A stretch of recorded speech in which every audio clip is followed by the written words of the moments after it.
Hello, and a very warm welcome to you all for today's global conversation. This is a break from our weekly series, Keep Calm, because we thought it was really important to mark Earth Day with an important conversation. And together we have co-created this conversation through all of our hubs across the world, because we thought it was really important to see how everyone's doing in these rather, I think it's fair to say, challenging times. So we have representatives from all of our 7 hubs, which is really wonderful. And in a minute, I will introduce everyone. But as you know, our focus in this new normal is first and foremost on all of our well-being. Secondly, it's all about keeping our members inspired and motivated. And third, and very importantly, that we all stay connected. And these weekly get-togethers allow us to do just that, which is really fabulous. As Earth Day turns 50, there's never been a more pivotal moment in determining our planet's future. Our entire way of life has been disrupted, as we know.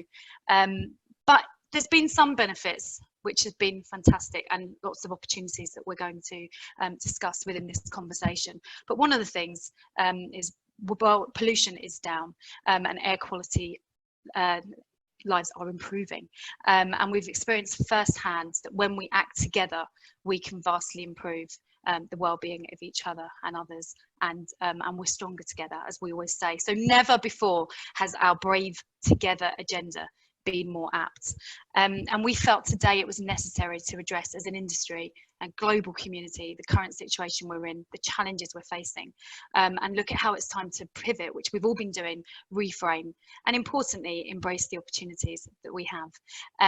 So I want to introduce all of our wonderful panelists, and I just do want to point out a couple of things.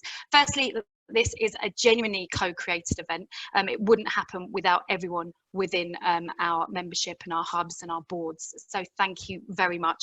It's also a first for us. I think it's an industry first, but it's definitely a first for us at the Marketing Society. And it's fair to say we have never had 7 panelists in a physical event, I don't think. So virtual event is definitely a first. So bear with us. We're hoping it's going to go brilliantly. But if you don't test these things, you'll never learn, as we always say. So what I'd love to do, first of all, is find out who has dialed in. So if you can all use your chat function to let us know where you're dialing in from, and also a word that describes how you're feeling right now. So I'm just going to look at the chat function and go from there on the computer. The chat isn't working at the moment for me, so I don't know. I can see that there's over 120 of you in. Brilliant. Here we go. So we've got London, New York, Dubai, Hong Kong, and we've got some really great words: optimism, feeling good, hopeful, absolutely, globally connected, wonderful. That's what we want. Happy, energized. This is wonderful. Jittery from Bangalore. Thank you. They're all coming in thick and fast. Isolating well. Yeah, I think lots of really great stuff. Feeling great. Thank you, Julian. There's our treasurer there. Lots of our board members coming on. Feeling positive about team and family, enjoying the moments, excited.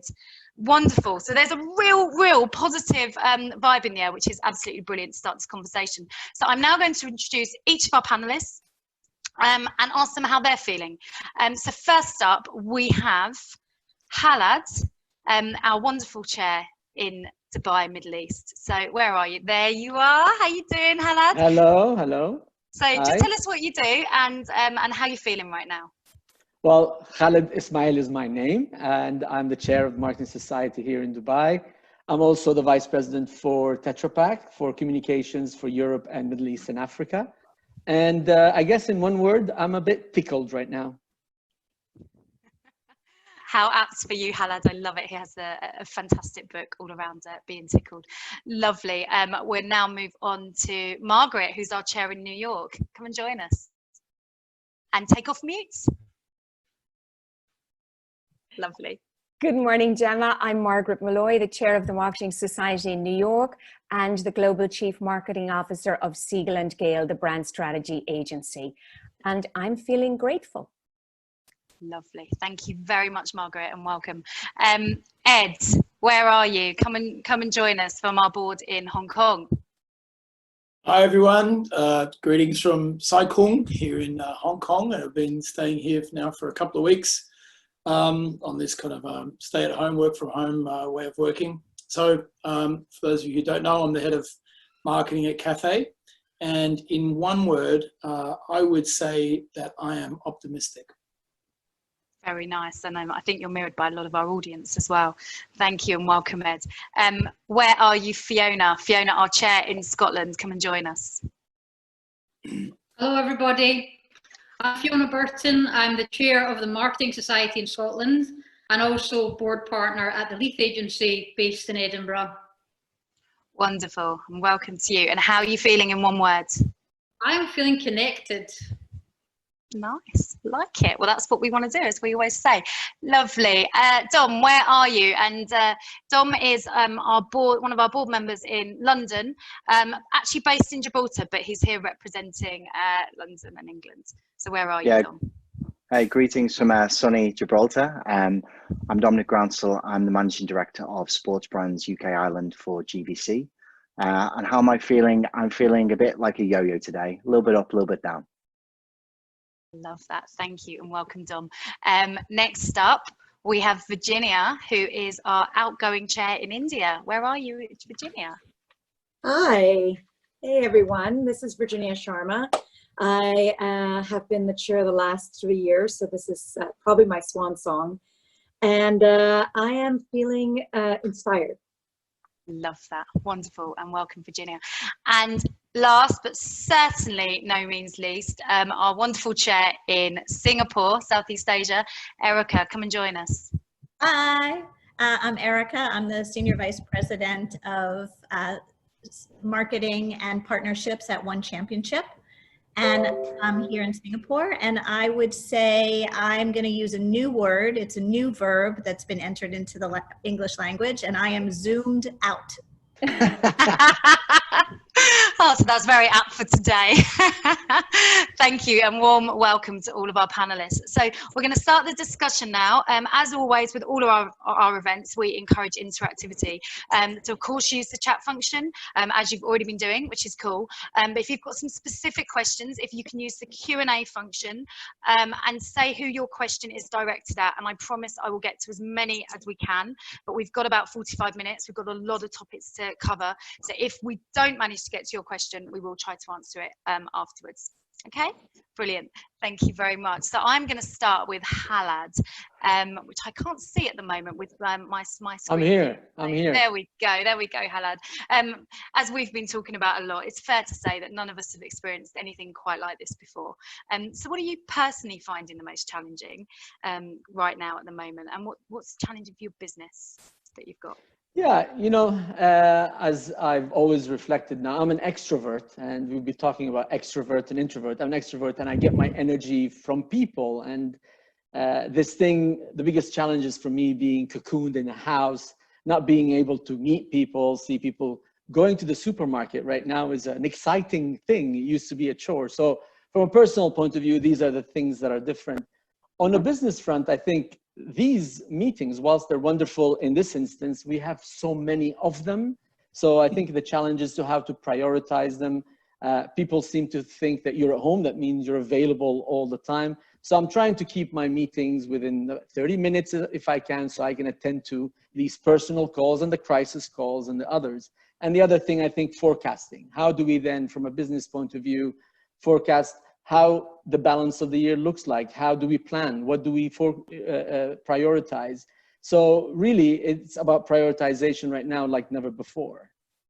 Thank you. Yeah, absolutely. And it's hard to know how to forecast because we don't know what's going to happen, and that's the challenge, isn't it? Margaret, in what ways have you adapted and pivoted in this changing situation? And what are you doing to support those around you? I think for me, the pillar is really reflecting on our values and trying to model the Siegel & Gale values. So at Siegel & Gale, we talk about smart, nice, and unstoppable. And those are three really good light posts that can help us. And I've been trying to model those values. In terms of pivoting, it's really about having a framework and appreciating that there are 4 different stages in this COVID experience. the shock phase, the dislocation, recovery, and new normal, and endeavoring to make sure that we map our strategies distinctly to all 4 of those stages, and of course that we counsel our clients accordingly. Lovely, thank you, Margaret. In Erica, wherever you are, there we are. Lovely. It's hard to see you all with seven pictures. We were talking earlier. You're a little bit further along the journey, and I know that yesterday you were told that the lockdown's going to be extended a bit further. So, how are you finding things, and how do you think the marketing community in Singapore has responded? Well, I think I've gone through Margaret's 4 stages now twice. Because we were doing pretty well. We started back in January, I think, not too far after China. Thought we were doing very well, and then we've had a second uptick. So we've been in lockdown for 2 weeks already, working from home for 6, and they just extended us another 4 weeks. So we have another 6 weeks to go. So I think I've started back at the beginning of Margaret's chart there. But I think people are starting to adapt, you know, as both Khalid and Margaret said, it's a new normal, and we're getting used to these types of calls, and this type of doing business has really become our new normal. And I think it's going to be something that continues long into the future. And I think we'll talk about that probably later in this call as well. Yeah, lovely. Thank you. And Virginia, you've experienced probably one of the strictest lockdowns. But as we were talking about earlier, it feels quite positive, the sentiment that you're hearing. So can you just explain a bit more about that? Yeah, I mean, the country is massive, right? Over 1 billion people. To lock down a country this size is quite a gargantuan task. And so obviously it isn't without its pain, and there's been a lot of challenges, but at the same time, there's a lot of optimism about a few things. Number one is that India, if you look at the numbers, if you go by the numbers, has, you know, been somewhat successful in flattening the curve. Now, like with Singapore, we don't want to be complacent and end up in that W effect. But I think the point that Erica made about this is the new normal. And so even if we open back up on May 3rd, we're sort of mentally, emotionally ready that we may close back down again. The other thing about it is, you know, this is also an opportunity for the country. Let's face it, the country wasn't doing extremely well economy-wise before all this happened, right? So, you know, this is an opportunity for the country to take advantage of potentially repositioning itself as, you know, the global sort of manufacturing contractor, opportunities that China may be losing. Maybe, you know, India does compete quite a lot with China for global positioning. This could be an opportunity. But also, you know, when you think about innovation, right? When we think about India, we are famous for our frugal innovation or jugaad innovation. Now is as good a time as any to really see that. And with people becoming less loyal around brands, you know, this is an opportunity for smaller insurgent brands to really innovate and find their space and voice in the market when a lot of others are retrenching. So sometimes it's good when things aren't going that well anyway to shake things up a little bit. So I'm also an optimist, and I always look for the opportunity in situations like this. Certainly are an optimist, that is for sure. Thank you so much, Virginia. And Ed, coming to you in Hong Kong now. I can only imagine it's been a really challenging time given the industry that you're in personally, the airline industry. What's been your biggest learning so far? Yeah, the airlines and the hotels have been hit particularly bad. And whilst Hong Kong is actually doing better than I think almost all other places, because Hong Kong's experienced this. Remember, Hong Kong went through SARS. So Hong Kong Chinese are very careful. We know how to use masks and all that kind of stuff. So Hong Kong generally has very few cases, but because Hong Kong is basically a big meeting town, it's a conference town, it's a restaurant town, that's really been tough. And, you know, we don't manufacture anything other than kind of a good time and a meal and dumplings maybe. So the role of the airline to fly people in and fly people out, I mean, it's like the beating heart of Hong Kong, you could say. It's the heart that pumps the blood. So it's been really tough for us. I mean, we're down to, on an average day, we would fly 100,000 people. And right now we're down to flying a few hundred. So that's how bad it is for us. It's absolutely devastating.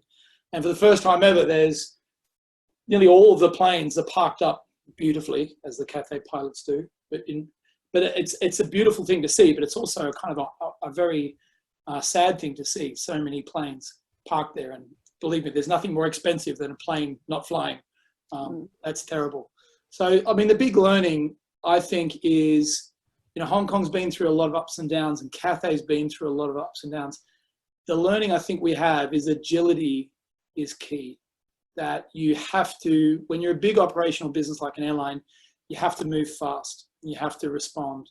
And right now, what we're doing is conserving cash, so we can live to fight another day. But you know, you have to be able to move very fast to be able to do that. Thank you. Thanks so much, Ed. And Dom, I'm going to come to you now. Obviously, the sports market, I think it's fair to say, has had an interesting time. How have you adapted, and what have you seen as the biggest opportunities so far? I mean, like Ed, massive market disruption as sports kind of steadily or stopped around the world. It has a massive impact on our business. And like many organizations, we've been facing that kind of roller coaster of decisions every day as the situation has been evolving. But I've been incredibly impressed, certainly, by how our organization has adapted.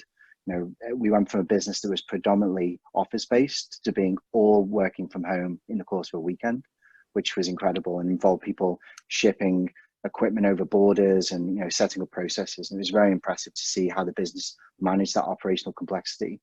But by far and away, the most impressive thing has been the emotional resilience of the people in the business. Everyone's come together, and I actually feel strangely more connected to people over Teams and Zoom than I did when I was in the office with them, strangely enough. So that's been a very unusual situation to have to get your head around. For me, the biggest opportunity, similar to what Virginia said, it's about innovation. You know, our previous BAU has been massively disrupted. We have no path to follow. We've got to blaze a new trail. So actually, despite how challenging it is, it's actually really exciting. So how do we bring our brains and our creativity to bear to figure out what to do now? Lovely, thanks, Dom. Did you just use an acronym there on me? Was that BA? Maybe. You? Just for you, mate. Just for you. I think that was business as usual. Is that right? It was indeed. Lovely. And Fiona, we're going to come to you now. Obviously, Scotland being such a tight-knit community, be good to hear, you know, if what the others have said has resonated in some learnings that you've got. Yes, no, absolutely. I mean, I'm exceptionally proud of the way that the whole of Scotland has reacted to this pandemic. And really, it's not just about our compliance to lockdown as a nation, but also the way that the society in Scotland has reacted to this.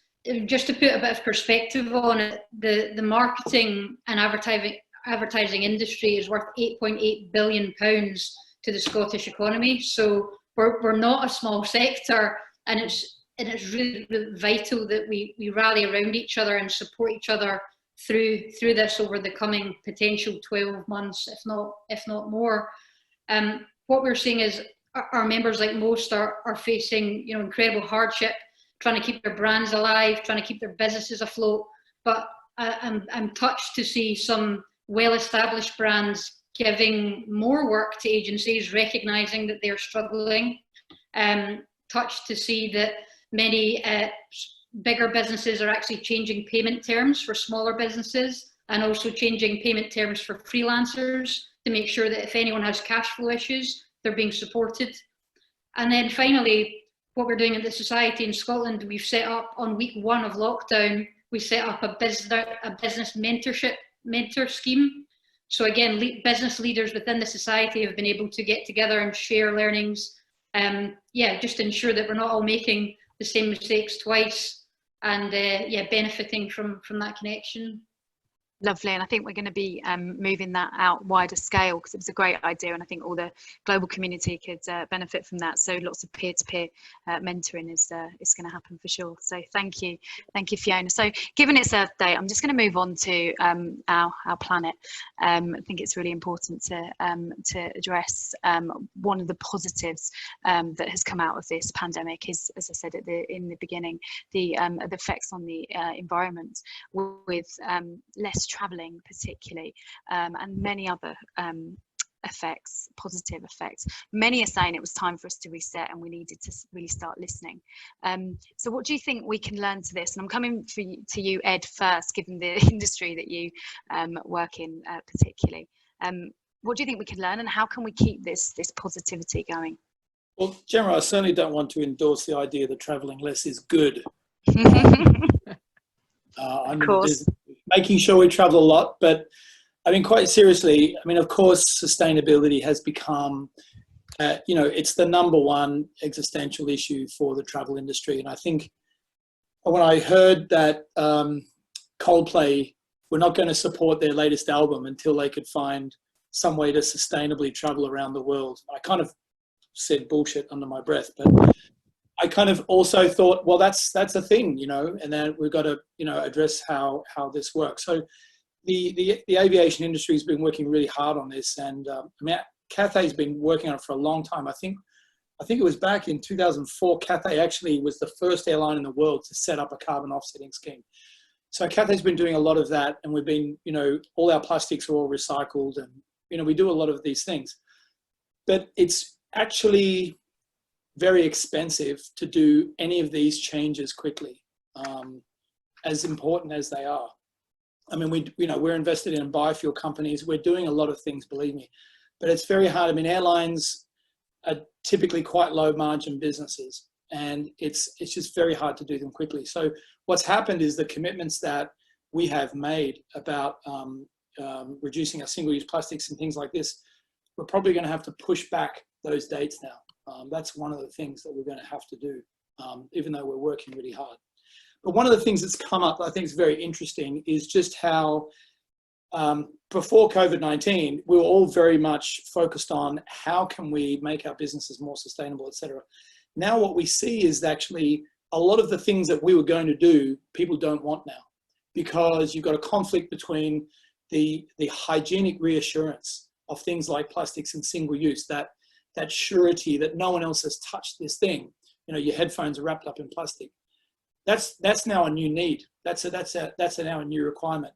So we can't easily satisfy people's need for hygiene and reduce the plastics and things like that, because people can't always have both of the same things. But I do think, you know, the way through is perhaps, you know, some more uses of technology and things like that, which we're already doing. You can use your phone, you can use your own headset, you can use gesture controls perhaps in the future. So we're looking at technologies. A quick aside, I saw one funny thing today. An industrial designer has come up with like you remember the Get Smart TV show? It had the cone of silence, or like the Batmobile, kind of the Perspex hood that goes over. So the idea is that you're sitting in economy and you're going to have these kind of glass hoods that kind of go over and lock you in. I mean, people probably bang their heads and it might work out, but all kinds of crazy things are being considered. I was going to say, if you're in economy, you wouldn't have enough room, would you? Oh, people want cheap tickets, Gemma. You know? Depends who's playing, hey? Brilliant, thank you. Margaret, what do you think the impact of COVID-19 will be on the climate, and what lessons do you think we can apply particularly? I think a lot of the impact will actually be quite short term. And I would caution us in extrapolating what we're seeing now into a long-term horizon as it pertains to the environment. It's very intuitive that emissions of carbon monoxide, NO2, and CO2 have diminished because of reduced economic activity and travel. However, a number of the measures that governments have implemented are measures they do not want sustained, like having people stay home. And what the environment requires are sustained measures. Second thing I would say is a lot will depend on the duration of this crisis, whether or not it's very short term or it extends. For example, back in the last financial crisis, we saw a similar drop in emissions, but lo and behold, 2010, the rise increased even more. The other dimension that's important to think about is there's a planned environmental conference coming up for Glasgow in November of this year. And I would be very concerned if that conference gets cancelled, because that is probably the most important conference, the UN Global Climate Summit, since 2012. So if that does not go ahead, there are some real risks. And finally, much will depend on the impact of the stimulus programs. So for example, we saw at the last financial crisis, China stimulating construction and heavy industry. In the US, if that happens, scale oil and other heavy industries, if they're supported, that could in fact disimprove the situation and most notably, reduce the focus on renewables like solar. So while it's very tempting to see parallels between COVID, I would caution excessive optimism in that regard. Thank you, Margaret. Thank you. I'm going to come to you, Dom. How do you think we can use marketing to build a more resilient world? I mean, one frame of marketing is that marketing is there to drive perception change, to drive consumer behavior change. And if you look at it with that mindset, then there's absolutely a case that marketers can work together to affect societal change. But the challenge is, barring a few notable examples that get lauded on LinkedIn and at panels and all these kind of books you read, the vast majority of us work in a world where there's an unsquared circle between the commercial realities we face and the desire to drive a long-term sustainable planet, right? And so we work in markets driven by short-term financial results that are given to us or targeted to us by our boards or by analysts in the city. They're often at direct conflict with us looking longer term. And so it's easy to say marketing should be leading the charge and driving the sustainable lifestyle. And it's very popular to say it, but the reality is it's not easy to do. And barring a few examples, it's not being done. So I think we need to be realistic. I think to Margaret's point, I'll not overcall this one, because we are going to go back to a new normal at some point, but that new normal will be rooted in marketing being a commercial function. And we can't lose sight of that regardless of what's happening with COVID. Yeah, no, that's a really good point. And actually, there's a question for you on the questions, Dom, that I'm going to ask you just because it's here. So how do you think things panning out if the sports events start happening without any on-ground audience presence? How do you think brands would react to that kind of scenario? And that's from Sumavo in India. I mean, I think interesting question for Erica as well, given what she does. But I think the fact that sport's being played even behind closed doors, provided it's broadcast, it provides opportunities to brands. There's a huge amount of pent-up demand and excitement around sports. And I think regardless of whether or not there's a crowd there, if it's on TV, people watch it. And if people watch it, then there's advertising and sponsorship opportunities we can be leveraging. Yeah, thank you. Erica, what would you say? Would you build on any of that? Yeah, I just want to jump in on that. I mean, we're out selling right now and we are closing deals. We are still working with brands who see just what Dom said. There's still a desire to watch sport, whether it's behind closed doors with no fans, whether it's a new format. Certain sports could be done in a studio, for example, or in a closed environment, or virtually. We just had Formula One, and I think tennis is also doing a virtual event this weekend. So I think there's still a lot of opportunities, but we're seeing really clever solutions for how fans can still enjoy their sport. And let's not forget esports, which is booming right now. So there is a lot of opportunity and money is being spent right now. Which is wonderful stuff. Virginia, I read in an article that you posted, I think on LinkedIn recently, that you believe that marketing needs to share return on investment, not KPIs with CFO, and you were talking about marketing being a service, not an interruption. Do you want to just expand on that? Yeah, and I think it's a nice takeoff of what Dom talked about how marketing is going to transform. Look, there's been a question amongst the marketing community about the role of marketing and relevance of marketing and credibility in the C-suite for a few years now. And, you know, when you think about it, this is the moment where we have to stop thinking like a marketer and think like an owner, right? This is your business. You know, the business needs you more than ever now. And quite frankly, when you think about marketing leadership, if you're sitting around that boardroom, you know, the easy access KPIs that you can get, key performance indicators that you can get off digital metrics. You know, I've worked for a digital platform for many years now. Our charts are beautiful, but the boardroom doesn't care about that right now. We need to use the language of the balance sheet. We need to talk about debt. You know, if you look at cash conservation, somebody was talking about that, right? Ed was talking about that. These are the kinds of mainstream conversations about where we need to lean in. And in terms of marketing being a service and not an interruption, you know, that was always the case. The funny thing is that all these things about marketing having a commercial role or these things were things that we've been talking about in terms of brave leadership for many years in the society. But what's happening is that now is where like you're really going to be put to the test of we can talk about these things, but when you're put on the spot, can you actually be that brave leader where are you focusing not on the easy things, but things that are right for your customers? Are you focusing on serving your longstanding customers? You know, I'll give you a great example. There's restaurants in India right now that are doing, 50% off your bill, and you can use that voucher till 2021. There are car companies that are saying, if you lose your job in the next year, right, you can return your car, and there's no penalty for that.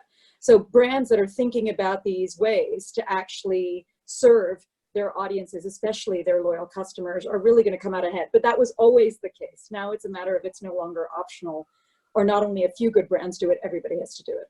Yeah, no, lovely. And Lucky General's Katie Lee wrote for us recently, and she mentioned the rise of conscious capitalism, people spending wiser, less going forward, and boycotting the brands that are acting poorly, effectively.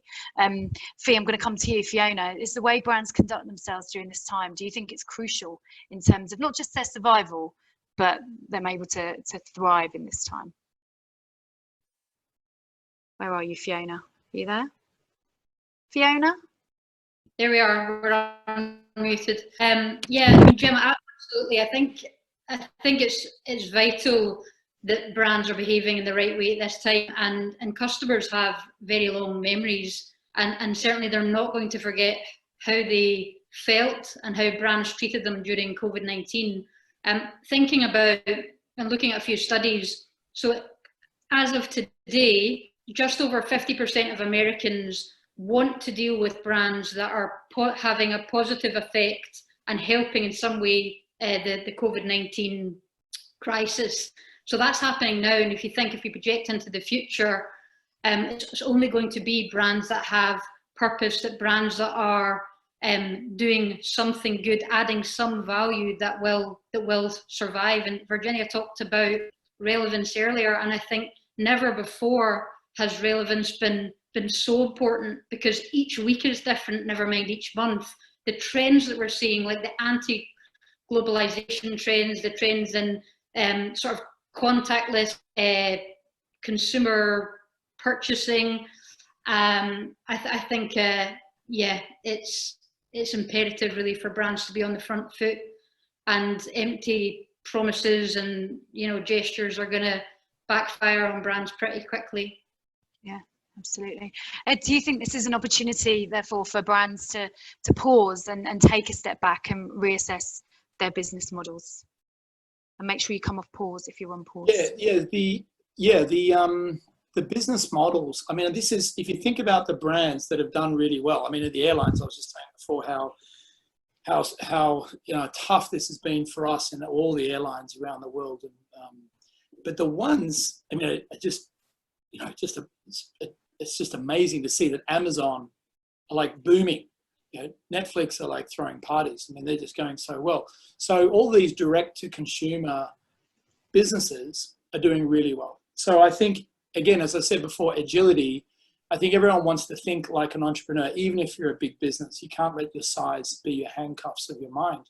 So how can we take advantage of this opportunity? For Cathay, for an airline, that we've got a big physical distribution of travel agents and things like that. Now is a great time to leapfrog your direct-to-consumer business, to build those direct channels, because you've got a lot of people at home. They're not going to their travel agent. So how can we reach out to them at home? And we're about to launch a campaign tomorrow night to help do that, to kind of set that up. So I think it's, the opportunity is to try and never waste a crisis. As someone said, how can we use this time to re-engineer our business and come out the other side stronger? And going direct to consumers is one of the ways that we're looking at. Thank you, Ed. And just bringing Halad into that conversation, this is a time to re-engineer. I mean, how, from your point of view in your business, does that resonate with you? Is there any learnings that you've got? No, with Tetra Pak, we're very fortunate, like many, or a few, I would say, industries, the food industry, the, let's say the pharmaceutical industry. So we're reflecting on the fact that we're contributing now as Tetra Pak to the food industry every day. But what can we actually do to make it more sustainable in the future? Because we talked about sustainability, today's Earth Day, reflecting on some of the things that we've done and we need to continue to do, and the expectations of consumers. Consumers are, and I think it was mentioned before, which was interesting, they will forget.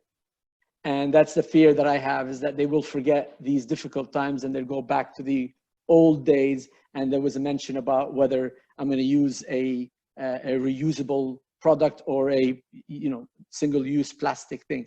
We are reflecting on that in our business because we are being pushed from the various industries and legislators to change our delivery, which is our product, which is a carton. And so, yeah, we're spending a lot of time fixing the needs of what today is, but we're thinking about the future, and not the future in 3 to 5 years. Next year, we're speeding up investments just to be able to deliver on that. So yeah, we're all in this conversation happening in all of our industries, but I guess these industries that are today facing it every day, rather than sitting on the back facing some challenges, as we've seen with some already here on the call. Thank you. Margaret, does that resonate for you with the brands that you're working with, and any of your the experiences that you've had with the brands in New York? It certainly does. And Ed touched on the point that we're essentially seeing an acceleration of trends that are already happening, be it direct to consumer, be it digital adoption. And those are things to watch to see if those habits maintain. The other thing to keep in mind, and we've seen this repeatedly in other crises, there will be a shakeout. A number of companies enter this crisis with strong balance sheets, good situations, and that will create consolidation in a variety of industries. For others, frankly, it'll be an extinction event, COVID-19. The third thing I would point out is, and was touched on by many people earlier, a renewed focus on purpose. Along the lines of what Fiona is saying, consumers now are very savvy and companies are being permissioned to factor in a broader set of constituents. So we're seeing, particularly in the US, many more public-private partnerships than have ever happened in the past. Companies are focusing on employees like never before, because this event, like many crises, is a brand equity event for the brands that really are in sync with how consumers are thinking, and it's a brand loyalty event if they are in sync with how employees are thinking. Lovely, thank you. And I'm just going to come to the audience. Can I just ask people that are submitting questions to try and submit them quite pithily, because they're quite, oh, one of them's just gone that I was about to ask. Mike, I was about to ask your question. So if you want to repost it, because it's just literally disappeared, but it was quite long. So if you can make it pithier, that would be awesome. So I'll go to my own questions whilst I'm waiting for Mike from Dubai. Yeah, Gemma, actually, I answered it, which is probably why it disappeared off your console, given I'm in the content. There we go. Yeah. I was like, what's happening? I don't want people to think I'm ignoring them. My answer is controversial, and with 150 people on, I wanted to quietly in the corner answer it, and now you've called on me. Can you mention the question then first, given that? Oh no, yes, I've walked straight into it. Okay. So what was the question? It was around monopoly. I was actually going to put it to Dom as well. So go on, Virginia.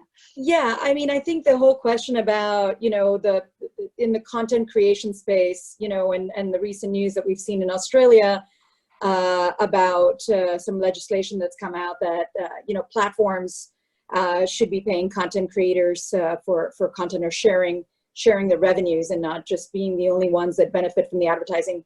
Now, some of you know that I recently ended a relatively long stint with LinkedIn. And look, the reality is that, when you look at all the digital trends, there's a lot more, there was already a lot of content being created, period, right? So the competition that traditional content players were facing was already there. And it's a simple economics thing. You've got oversupply of content, you've got limited audience, and then you've got diminishing attention span of those audiences. So it's not so much about whether those traditional players can get a cut from the platforms. In my mind, I think it's about them, making the new normal about creating their own communities and audiences, right? So if you think about what we've done here with the Marketing Society, Gemma, this is a content platform, but it started with building a community, right? And the content came from what we do, from the community. And so if it ends up being trying to split a finite pie between publishers and platforms, it's a zero-sum game. And to be expansive, we need to focus on building new communities. Lovely, thank you. And sorry for putting you on the spot there, Virginia. Not the first time though, let's be honest. Lovely, thank you. We've got a question that I cannot ignore because it's from our director in Scotland, the wonderful Graham Ather. He has asked, what can we learn? And I think it's actually quite apt based on that last question. What can we learn from our political leaders across the world in dealing with COVID? I'm going to come to you, Dominic Groundsell, on that one. I mean, I think it's been well trailed in any number of articles have been written over the past few weeks that consumers are going to reward brands, individuals, be they politicians or otherwise, who speak plainly and speak transparently to them, and show a degree of empathy through this crisis. And so you can see that in our world in terms of the kind of spectrum of messages that you see on TV or through social media marketing. Some brands taking it seriously, some brands continue to be quite brash. And equally in the political sphere, you've got, Jacinta on one end in New Zealand, really role modeling the best of I suppose, the best political behaviors I've seen in my lifetime. And then at the other end, Trump. It's very clear to plot people where they are on their spectrum, but I think people will reward brands and individuals that have responded in the appropriate way. Margaret, can I come to you now? Given that you're sitting in New York, yeah, I don't want to put you on the spot either, but we are talking about political leaders. What do you think? I agree with everything Dan has said in the abstract, but as a practical example, I think it also highlights the importance of actually marketing segmentation, because I think Trump knows his segments, he knows his audience, so to some degree we can't discount the practicality of his approach. But in the abstract, absolutely, consumers reward authenticity. They also reward humility and acknowledging when you make a mistake, and I think we've seen some of that. The other trend to observe among political leaders globally is the degree to which they defer to experts. And certainly in the US, I think we struggled with that from a leadership standpoint, but deferring to experts, knowing your lane. And finally, people who look forward and spread optimism. And we see that with Jacinta for certainly in New Zealand, coupled with empathy, but people need something to strive for. And that's a big part of leadership. It's giving someone a dream. Lovely, thank you. Well answered. So moving on to us as marketing leaders, and I'm going to come to you now, Ed, as a leader and marketing generally. What role do you think that we need to play in as we're moving, through this pandemic and out of it as well? Yeah, I think there's a silver lining to this crisis we're facing, because while things are terrible, I think the marketing department in companies and agencies, we've always been, I think, the people who brought the future to today, or we brought kind of the dream to reality. And I think that's what our companies need of us now. They need us to, I think, to help bring to life that belief in tomorrow.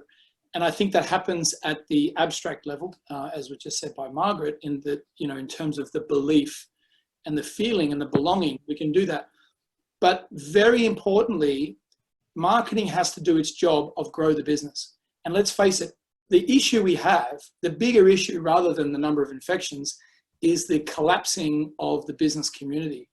So marketers and marketing as a body needs to stand up and do its job. We need to remind people those emotions that they felt when they bought your product. You need to reach out and rekindle those relationships. We need to seduce that customer back in a real and authentic way. But this is now the time to deploy art for the benefit of commerce. And I'm very excited about that. I can't wait to get into it. And, the time is nigh. Lovely, thank you. Dom, I'm just going to bring you in now. What do you think the role of marketers now in through this current crisis and beyond? I mean, I'll just echo what Ed said. Fundamentally, marketing for me is a commercial function. We tend to dress it up in a whole load of waffly language and meaning and purpose and all that, but all that guff is just a means to an end. Our job is to drive sustainable, profitable growth, and that's been important forever, but it's really important now as our businesses are under pressure, and we have to protect revenues as much as possible so that we can protect jobs. And by protecting jobs, we protect the wider economy and hopefully avoid avoid a long depression, because that's my biggest fear, that this translates into a long depression, global depression, unlike the like of which we've never seen. So we have to drive growth, we have to protect our businesses, and we have to use all the levers of marketing to do that. A lot of people trying to suggest that marketing is going to change forever. I don't believe that. I think the fundamentals of marketing will stay the same. We have to execute on those fundamentals brilliantly to help our businesses survive and then thrive post the virus. Lovely, thank you. And there's a question that's just come in from Rhiannon there, where she's asked, how can we use this crisis to prepare for other huge crises that are coming due to climate change and nature loss? And how can marketing help nudge people forward? I'm going to come to you, Erica, because I haven't heard from you for a while. So where are you? Are you on mute? No. It's very bizarre with this 7 thing. Hi, Erica. Hi. You know, as you were reading the question, I'm like, don't pick on me, don't pick on me, don't pick on me. Sorry. You know, I'm not sure I fully got the question, other than that it, you know, how do we use this crisis to prepare for other crises, whether it's sustainability or, you know, ultimately this pandemic type of crisis is probably going to come back again, whether it's COVID-19 or something else. We need to be prepared. But I mean, as my founder says, you know, a general who's never been to war is not a general. So I think that anyone who manages and leads through a crisis will develop a skill set that will toughen you up for anything that's going to come. You know, Ed mentioned it earlier. He and I both worked through SARS before in China. And this is very similar. The consumer behavior is very, very similar. And yet after SARS, things bounced back. Consumers were resilient, businesses were resilient. I think this is on a much, much bigger scale. And there's going to be many, many small businesses that don't make it through. But I think that consumers will be resilient. People will be traveling again. Ed, we will be back on your planes. We will be taking. Thank you, Erica. I'll book first class for you. And Ed will be flying to visit me at a live event in Singapore. You know, it will come back, and we need to be brave and smart and clever. And, you know, somebody, I think it was Dom, who said, you know, the skills of marketing will still be the same, and we need to focus on those fundamentals, because the world will come back. Consumers are resilient. Some categories will come back faster than others, but we need to be brave through all of it and prepare for that time, and then use the skills that we have to be ready to weather the next storm, because there will be a next storm. Thank you, and I love that. Be brave. Couldn't agree more. Margaret, I'm just going to come to you now. What long-term impact, I suppose, building on what Erica just said, you know, what long-term impact do you think this new normal, or this new normal will have on companies and industry as wide? I think Erica and others touched on this quite deeply. I would just sort of restate the idea that there will be shake-ups, and it will vary by industry. There will absolutely be companies who are acquisitive, and that will result in more consolidation. In particular sectors will be more pronounced than others. There will be more interest in purpose and understanding your broader constituency, and, as Ed referenced, an acceleration of trends that were already happening. Watch those habits, adoption of digital. Fiona touched on contactless payment. All of these things will be accelerated. And on the marketing front, I think it's up to us to be harbingers of hope, because we have the eyes and ears of the customer. Absolutely agree with Don. Marketing is about, it's a commercial function. It's about understanding customers, but it's also about the art that Ed mentioned, the storytelling. And we need to tell those stories in our marketing that motivates the behaviors we want. Thank you. And talking about, you know, opportunities, obviously the power of technology to connect us, we've all witnessed it in a big way, and there's some fantastic examples from Joe Wicks to, you know, us doing events like this today. Fiona, how do you, you know, have you, what, from since lockdown, what elements do you think are here to stay from witnessing the power of technology to connect us? I'm coming to Fiona now. Yes, I mean, I think it was interesting the way that Dom opened earlier, and he said, you know, his business transformed from an office-based business to an online one, basically in the shape of a weekend. And I think, you know, tech is going to completely transform the way that we all operate. I think operational structures of businesses are going to change, from the size of premises they take, to also some really interesting issues around diversity, so flexible working, the way that families work together, the implications that has on children, and also the implications that has on business hours in general. I know that we as an agency are currently handling all of the COVID response work for the government. So at the moment we are making commercials literally in 24 hours, 36 hours, 48 hours. They're production, script writing, the whole thing. And we have teams working through the night doing this. So imagine going forward, why would we not keep elements of that model if it works for our clients? And I suspect that is happening across many other brands and businesses, that they're recognizing that perhaps some of the ways that they were structured before are perhaps a little prehistoric, and actually tech allows us to evolve and for the better for both customers and clients. Thank you, Fee. Thank you, Fiona. Khaled, just building on that, I guess, and in the spirit of collaboration, you know, one of the things that this crisis has really taught us is that marketers and people, we all need to pause, we need to take stock, and we need to look to work together and collaborate. Do you think that the role of collaboration and cooperation is the way of the future and ever more important? It's a rhetorical question. The answer is yes. Of course, technology today is enabling us to do a lot more. I reflect back on the 2008, 2010, what having a little money meant for you to be able to do things, and a lot of new innovations, or companies like Uber and Airbnb were just coming out of nowhere. I foresee that this crisis, using the technology that we've now been used to, will open up new avenues for us and new activities that we've shunned before. Small example, all these events and exhibitions and stuff that have been just, I mean, we're talking concerts, you name it, it's been canceled and postponed. Right now, something that we've never even considered before is connecting people through virtual exhibitions. I was scratching my head before and I'm thinking, how do you do that within the engagement? Right now, some companies are spearheading it, and I'm like trying to catch up, even though not many people are ready for it. So I foresee the connecting and the collaboration will come in a slightly different way with a lot of new companies, just like the Uber and the Airbnb and others, which we will be looking back saying, why didn't I think of that? Why didn't I think of that? Love that.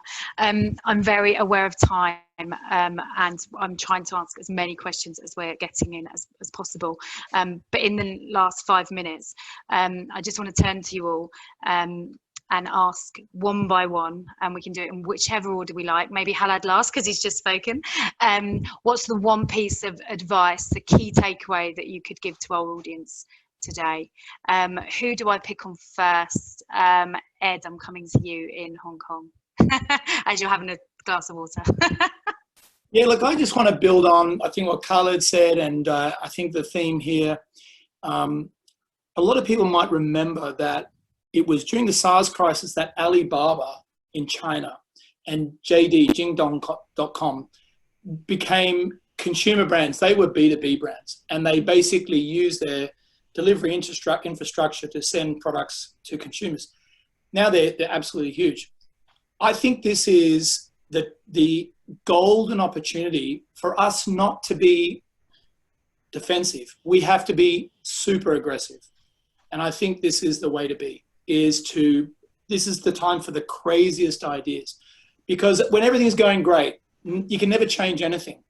Now is the time to go for it. That's what I would say. Absolutely go for it. Hell for leather. Sky's the limit. Go for it.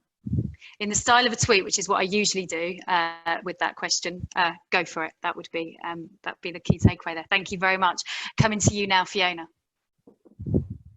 Yeah, so I touched on relevance earlier, I guess relevance in the brand sense, but I would like to end on a reflection, a personal reflection, and I would encourage everybody to think about their own professional relevance right now and how you can improve it. I mean, we're all locked up. We have many tools at our disposal. And I think, I guess connected to the previous point I made, as brands and businesses evolve and change their model, how can we as individuals stay even more relevant, even more, I guess, valued within our own businesses and within our own networks? So yes, stay relevant. Love that. Stay relevant, stay connected. Margaret, I'll come to you next. I would say dream. We all need something to strive for. So visualize your world after COVID-19, whatever dimensions you want that to take. Mine certainly has aeroplanes in it, but dream and empower others to dream as well. Love that. Dream big. Dom, coming to you next. So one of my favorite sayings is smooth seas don't make skillful sailors. Not easy to say when you're drunk, but it's a good mantra to live by, because as we go through these testing times, to Erica's earlier points, this is a learning opportunity. And if we take the time to reflect on what we're learning while we're going through this crisis, we'll all come out better marketers, managers, leaders as a result of what we're going through. Love that. Thank you very much. Virginia. Yes, I would say be kind to yourself. You know, in all of this, there was a great article about, like, people had these great plans for lockdown, writing a book, losing 10 pounds, getting a six-pack, you know, and being the best cook. And I look at these pictures, and then when you're that person on the other side, and after day 3 of cooking, you're like back to eating, you know, chips, or you didn't do yoga after 4 days, or, you know, your kids are, you know, falling apart. It's okay. You know, we're in a pandemic. And I think what happens is that, like, this is not an extended, like, sabbatical from the real world. It is a pandemic, and we are in lockdown. So you're not going to be as productive as you normally would be, because this is hard and this is insane. And I think that marketers, we have a tendency to be very action oriented, like execute, execute, execute. And so this is really frustrating for a lot of us that are not moving as fast as we want to be. But my biggest advice is, like, chill. It's a pandemic. Like that. Thank you. Erica. I get to go next and take the completely opposite approach, because I'm working harder now than ever before. I mean, like, I get up, and from 9 o'clock in the morning until now, it's 9 o'clock at night, I've been on Zoom calls nonstop. I'm not even sure if I got off the chair to eat lunch, because I honestly don't remember. So what I would say is, you know, this is a time where some of you, maybe you can relax and chill, but if you can't, make sure that you still take care of yourself, and make sure that your mental well-being isn't something that suffers. And more so than your mental well-being, the mental well-being of your team, because as leaders, we also have to take them into consideration. A lot of them are going to be struggling, and some of us have been through crises before, but for a lot of them, this is the first time they're dealing with anything like this, and they may not be doing as well as you think they are. So, you know, please check in with your teams, check in with yourself, you know, try to have boundaries so that, you know, you're not working 24 hours a day, which is so easy right now, because when we come out of this, as everybody said, it's a time for rebirth and a time to act quickly, and we need to make sure that we're refreshed and ready for that too. Thank you. That's absolutely brilliant. Halad, last but definitely not least, but in a very pithy way, maybe slightly pithier than the ladies just now. What's your tip? Because we're nearly out of time and I need to wrap up. Smile. 26 muscles to smile. 62. Flip the number to frown. When you smile, it actually sends chemical thingy-majingies to your head, and you actually change your mood. I've tried it. You should try it too. Smile. It will change your mood and will allow you to lead these people who are looking at you for leadership and for the positivity and the dreams and whatever it is we've talked about. Smile. I love that, and that is a perfect note to end on. So thank you all so much. I think it's been a brilliant conversation. We've covered so much. I know we can cover more, so I'm pretty sure we'll do another follow-up one of these. And what I'm getting from the feedback from the lovely chat that's happening, people are really enjoying it and they feel really inspired as a result of this conversation. So thank you all. Thank you for your time. Thank you for your wisdom and your advice. I heard so many things. We'll collect them. We'll do an article for all of our members that we can share globally, but what I'm hearing is go for it, dream big, positive energy, smile. Couldn't agree more. And be kind to ourselves. Our number one thing is our well-being, and we have to be kind to ourselves, and that is our focus at the Marketing Society. Absolutely. So when you ask someone if they're okay and they say yes, you ask them again, are you really okay? And you'll find out the real answer.